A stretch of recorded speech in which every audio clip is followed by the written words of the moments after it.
Hello friends, आपका स्वागत है हमारे चैनल पर। मेरा नाम है ध्रुव और आप लोग देख रहे हैं द लर्नर्स कम्युनिटी। आज की वीडियो में हम बात करेंगे थर्ड सेमेस्टर के BA program political science subject के बारे में। सब्जेक्ट का नाम है theory and practice of democracy. ये सब्जेक्ट आपका डिसिप्लिन कोर्स में या फिर हम कह सकते हैं कि जो मेन कोर्सेज होते हैं उसमें आपको देखने को मिलता है कंपलसरी में।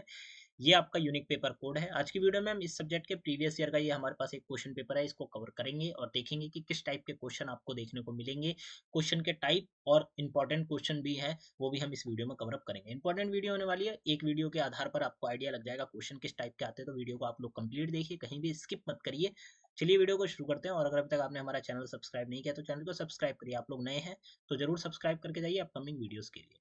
3 घंटे का टाइम दिया जाएगा, 90 नंबर का क्वेश्चन पेपर आपको मिलेगा। क्वेश्चन पेपर की अगर हम बात करें तो यहाँ पे आपको टोटल नंबर ऑफ क्वेश्चन 10 मिलेंगे। ठीक है, 10 क्वेश्चन में से आपको केवल 5 क्वेश्चन ही अटेम्प्ट करने हैं। ठीक है, 10 में से 5 क्वेश्चन के आंसर आपको लिखने हैं। आपके 5 क्वेश्चन जो होंगे वो हर एक क्वेश्चन आपका 18 नंबर का होगा। 18 के आपको 5 क्वेश्चन करके आप लोग 90 नंबर का अपना पूरा पेपर कंप्लीट कर देंगे। ठीक है, ये होगी बेसिक जो कैलकुलेशन है आपके क्वेश्चन पेपर के बारे में। वो मैं अगर आपको क्वेश्चंस दिखाऊं तो यहाँ पे आप लोग क्वेश्चन को पढ़िए, समझिए। ठीक है, क्वेश्चन नंबर 1 से शुरू करते हैं। क्वेश्चन नंबर 1 क्या है? लोकतंत्र के विभिन्न प्रारूपों पर चर्चा कीजिए। आपके विचार से भारतीय लोकतंत्र में कौन सा प्रारूप सबसे उपयुक्त है? देखिए, लोकतंत्र क्या है? लोकतंत्र कोई एक चीज नहीं, लोकतंत्र में कई सारे रूप होते हैं या फिर हम कह सकते हैं कि उसके वेरियस मॉडल्स होते हैं। ठीक है, तो अलग अलग मॉडल्स की आपको बात करनी है और भारत के लोकतंत्र के लिए, मतलब भारत की डेमोक्रेसी के लिए कौन सा डेमोक्रेसी का मॉडल अच्छा रहेगा, सबसे अच्छा रहेगा, सबसे उपयुक्त रहेगा, वो मॉडल आपको यहाँ पे बताना है। मतलब ये टोटली क्वेश्चन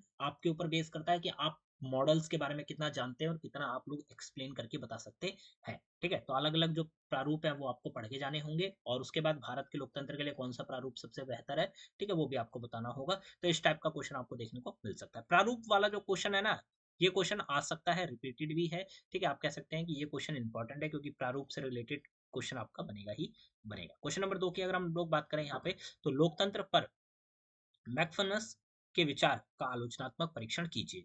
ठीक है, मैकफनस के जो विचार हैं किसके ऊपर? डेमोक्रेसी या फिर लोकतंत्र के ऊपर। उस चीज के ऊपर आपको क्या करना है? क्रिटिकली एग्जामाइन करना है या फिर आलोचनात्मक जो परीक्षण होता है वो आपको करना है। ठीक है, ये समझ लीजिए कि जितने भी थ्योरिस्ट हैं जिन्होंने थ्योरी दी है लोकतंत्र या फिर इस किताब के अंतर्गत, आपके जितने भी बड़े बड़े लोग हैं जिन्होंने थ्योरियां दी हैं, उनके बारे में आपको पता होना चाहिए, उन्होंने थ्योरी में क्या कहा था ये आपको पता होना चाहिए। तभी आप लोग आंसर राइटिंग कर पाएंगे, क्योंकि ये आपका एक ऐसा सब्जेक्ट है जो कि कंप्लीटली थियोरेटिकल है। ठीक है, यहाँ पे किताबों में जो चीजें बताई गई हैं वो चीजें आपको पता होनी चाहिए। बात करें क्वेश्चन नंबर 2 की, क्वेश्चन नंबर 3 की, तो यहाँ पे एक स्टेटमेंट दी गई है। स्टेटमेंट क्या है? स्वतंत्र और निष्पक्ष विमर्श लोकतंत्र की नींव की कुंजी है, स्पष्ट कीजिए। ठीक है, fair and free and fair deliberation is the key of foundation of democracy. ये क्या है? एक स्टेटमेंट है। इस स्टेटमेंट को आपको क्या करना है? स्पष्ट रूप से बताना है, मतलब इस स्टेटमेंट को एक्सप्लेन करना है। सिंपल सा आपको इसको पढ़ना है। क्या है कि भाई स्वतंत्र और जो निष्पक्ष विमर्श है, ठीक है, डिलिब्रेशन जो है वो लोकतंत्र की क्या है? बेस है, उसकी नींव है, एकदम फाउंडेशन है। मतलब शुरुआत अगर लोकतंत्र की आपको करनी है कहीं पे, ठीक है, तो वहां पे स्वतंत्र और निष्पक्ष विमर्श होना चाहिए, वो जरूरी है। ठीक है, तो इस चीज को आपको अपने शब्दों में एक्सप्लेनेशन आपको देनी होगी। ठीक है, ये हो जाता है क्वेश्चन नंबर 3। क्वेश्चन नंबर 4 की तरफ हम आते हैं। यहाँ पे वो पूछा गया संविधानवाद से आपका क्या अभिप्राय है? क्या आपको लगता है कि यह अवधारणा आज भी प्रासंगिक है? ठीक है, what do you mean by constitutionalization and do you think the concept is still relevant in contemporary times? मतलब आज के समय में जो संविधानवाद है, ठीक है, उसका पहले तो आप बताएंगे कि संविधानवाद का अर्थ क्या होता है, इसका क्या अभिप्राय है, ठीक है, आप इससे क्या समझते हैं, और उसके बाद आप ये बताएंगे कि आज के टाइम में ये मतलब अभी प्रासंगिक है, यूजफुल है या फिर नहीं है। ये आप इस तरह से बता सकते हैं। ठीक है, कि भैया आपको लगता है कि यूजफुल नहीं है आज के टाइम में, तो आप अपने वो बताइए। और आपको लगता है कि नहीं, जो संविधानवाद है वो आज के समय में भी यूजफुल है, आज के समय में भी यूज किया जा रहा है, तो भी आप अपने शब्दों से बताएंगे। ये हो जाता है आपका क्वेश्चन नंबर 4। क्वेश्चन नंबर 5 की तरफ हम लोग आते हैं।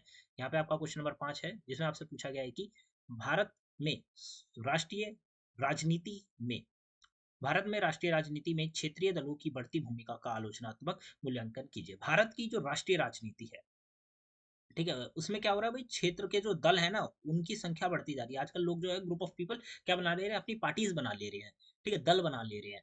तो वो जो दल है उनकी बढ़ती जो भूमिका है उसका आलोचनात्मक मूल्यांकन आपको करना है। Critically evaluate increasing role of regional parties in national politics in India. देखिए, भारत की जो पॉलिटिक्स है वो एक नेशनल लेवल पर है, ठीक है? परंतु क्या हो रहा है कि अब ग्रुप ऑफ पीपल क्या कर रहे हैं, अपनी-अपनी पार्टियाँ बना ले रहे हैं और वो लोग पॉलिटिक्स में घुस रहे हैं। तो इस चीज़ के ऊपर आलोचनात्मक मूल्यांकन आपको करना है कि इस चीज़ से क्या मतलब है, क्या निकल कर आता है, क्या पॉलिटिक्स अच्छी हो रही है, ठीक है? सारे पॉइंट आप लोग अपने हिसाब से बनाकर बता सकते हैं। अगर आपको लगता है कि नहीं इतने सारे दल नहीं होने चाहिए, कुछ गिने-चुने दल ही होने चाहिए, जैसे जो बड़ी-बड़ी पार्टीज़ हैं भारत में सिर्फ़ वही होनी चाहिए, छोटे-छोटे दलों को नहीं होना चाहिए या फिर रीजनल जो पार्टीज़ हैं वो बन रही हैं, वो नहीं बननी चाहिए। तो आप अपने पॉइंट दीजिए। आपको लगता है कि नहीं बननी चाहिए, इससे क्या होगा भारत की पॉलिटिक्स अच्छी होगी, तो आपको अपने पॉइंट देने हैं, ठीक है? ये हो जाता है क्वेश्चन नंबर 5। क्वेश्चन नंबर 6 आपका आता है कि लोकतंत्र में भ्रष्टाचार के खिलाफ लड़ाई में स्वतंत्र मीडिया की महत्वपूर्ण भूमिका है। स्पष्ट कीजिए, लोकतंत्र में जो भ्रष्टाचार है, करप्शन है, अगर उसके खिलाफ लड़ाई में स्वतंत्र मीडिया जो है महत्वपूर्ण भूमिका निभाती है, ठीक है? तो आपको अपनी टिप्पणी देनी है कि भाई हाँ, लोकतंत्र जो है मतलब एक प्रकार से हम कह सकते हैं कि भाई इंडिपेंडेंट जो मीडिया है वो बहुत ज़्यादा ज़रूरी है क्योंकि इंडिपेंडेंट मीडिया लोकतंत्र के 4 स्तंभों में एक स्तंभ है, ठीक है? आज के टाइम में तो आप लोग देख ही सकते हैं टीवी पे क्या चल रहा है, तो ख़ैर हम उसकी बात यहाँ नहीं करेंगे। बट लोकतंत्र में जो स्वतंत्र मीडिया है वो ज़रूरी है, ठीक है? तभी भ्रष्टाचार पूरी तरह से खत्म हो जा पाएगा। अदरवाइज़ अगर मीडिया लोकतंत्र में किसी पर्टिकुलर पार्टी के लिए काम कर रही है, ठीक है? तो हम टोटली कह सकते हैं कि भ्रष्टाचार होगा ही होगा, चीज़ें खराब होंगी ही होंगी। तो ये हो जाता है क्वेश्चन नंबर 6। क्वेश्चन नंबर 7 आपका आता है कि वैश्वीकरण और लोकतंत्र के बीच संबंधों का आलोचनात्मक विश्लेषण करें। वैश्वीकरण और लोकतंत्र इन दोनों के बीच में जो संबंध है, रिलेशनशिप है, उनका आपको आलोचनात्मक विश्लेषण करना है, ठीक है? वैश्वीकरण मतलब ग्लोबलाइजेशन, एक देश पूरी तरह से खुला हुआ है विश्व के सभी अन्य देशों के लिए, यहाँ से चीजें जा रही हैं, वहां से चीजें आ रही हैं, ठीक है? तो वैश्वीकरण वो पूरे पूरा प्रोसेस हो जाता है। लोकतंत्र क्या है, उस देश में चलाने वाली पूरी की पूरी डेमोक्रेसी व्यवस्था, ठीक है? तो अब क्या है, इन दोनों के बीच में संबंध होते हैं, तो उन संबंधों का आपको आलोचनात्मक विश्लेषण करना है। क्वेश्चन नंबर आपका 8 आता है, परीक्षण कीजिए कि विधायिका में महिलाओं की भागीदारी किस प्रकार विविधता, समानता, समावेशन सुनिश्चित करेगी। ये समझिए, आपको यहाँ पे करना है, आपको यहाँ पे परीक्षण करना है, मतलब एग्जामिन करना है how the women's participation in legislature would ensure diversity, equity and inclusion. अब ये समझिए कि भाई जो विधायिका है ना उसमें महिलाओं की भागीदारी, मतलब विधायिका में महिलाओं को बैठने देना, उनको पद देना, ठीक है, उनको भागीदार करना पुरुषों के मुकाबले। तो ये जो चीजें हैं ये क्या करेंगी, ये किस प्रकार विविधता को बढ़ावा देंगी, समानता को बढ़ावा देंगी और समावेशन है उसको सुनिश्चित करेंगी, मतलब फिक्स करेंगी, ठीक है? तो ये आपको यहाँ पे बताना है। क्वेश्चन नंबर 9 आपका आ जाता है, लोकतंत्र में सरकार की वैधता निर्वाचित प्रतिनिधियों की निरंतर जांच से प्राप्त होती है। टिप्पणी कीजिए।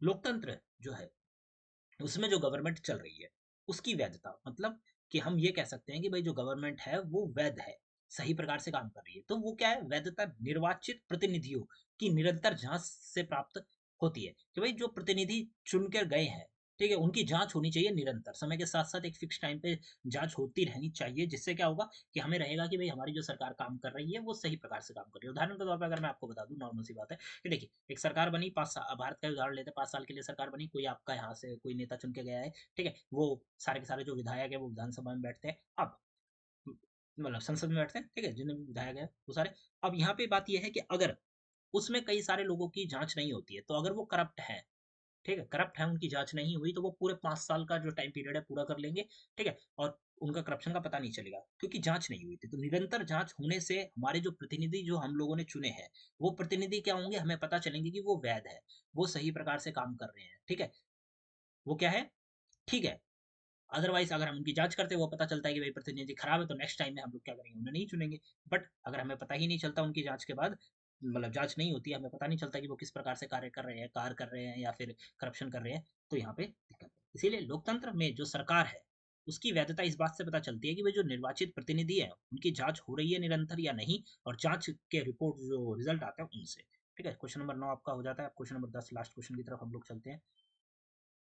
ये आपका लास्ट क्वेश्चन इस टाइप का आएगा। लास्ट क्वेश्चन में क्या होगा, आपको टॉपिक दे दिए जाएंगे, उन 2 टॉपिक के ऊपर आपको क्या लिखनी है, शॉर्ट नोट या फिर जो संक्षिप्त टिप्पणी होती है वो लिखनी है। टॉपिक क्या है, तात्विक लोकतंत्र, एक साथ चुनाव और शासन, मतलब एक साथ चुनाव और शासन, लोकतंत्र में नागरिक समाज की भूमिका, और फ्रांसीसी क्रांति और लोकतंत्र। ये 4 टॉपिक दिए, 4 में से कोई भी 2 टॉपिक जो भी आप कंफर्टेबल हैं उन टॉपिक्स के ऊपर आप काम कर सकते हैं, उन टॉपिक्स के ऊपर आपको लिखना होगा। मैं कह रहा हूँ यहाँ पे टॉपिक आपको बदले हुए मिल सकते हैं, कोई फिक्स नहीं है कि टॉपिक मिलेंगे, बट जो क्वेश्चन हमने बैक एंड में बात करे थे, पीछे हमने 1 से 9 तक बात करी है, सारे क्वेश्चन इंपॉर्टेंट है आप लोगों के एग्जाम के नजरिए से, उनको कवर अप करिएगा एक बार, ठीक है। उन क्वेश्चंस को समझिए, उनके आंसर्स के पॉइंट बना के जाइए। मैं नहीं कह रहा कि आप लोग आंसर को बहुत ज्यादा बड़े स्तर पर लिखिए, नहीं, सिर्फ ये समझ के जाइए कि अगर आपको 6 पॉइंट आंसर में लिखने हैं तो वो 6 पॉइंट क्या होंगे उस पर्टिकुलर आंसर के लिए, बस इतना आप कर लीजिए, आप लोगों का एग्जाम बहुत अच्छा जाएगा। तो यहाँ पे जो आपका theory and practice of democracy जो आपका सब्जेक्ट है उसका क्वेश्चन पेपर कंप्लीट होता है, ठीक है। डिस्क्रिप्शन बॉक्स में दिए गए लिंक से आप लोग नोट्स को चेकआउट कर सकते हैं, कई सब्जेक्ट्स के हमने नोट्स आपके लिए 3rd सेमेस्टर में प्रोवाइड करवा दिए हैं,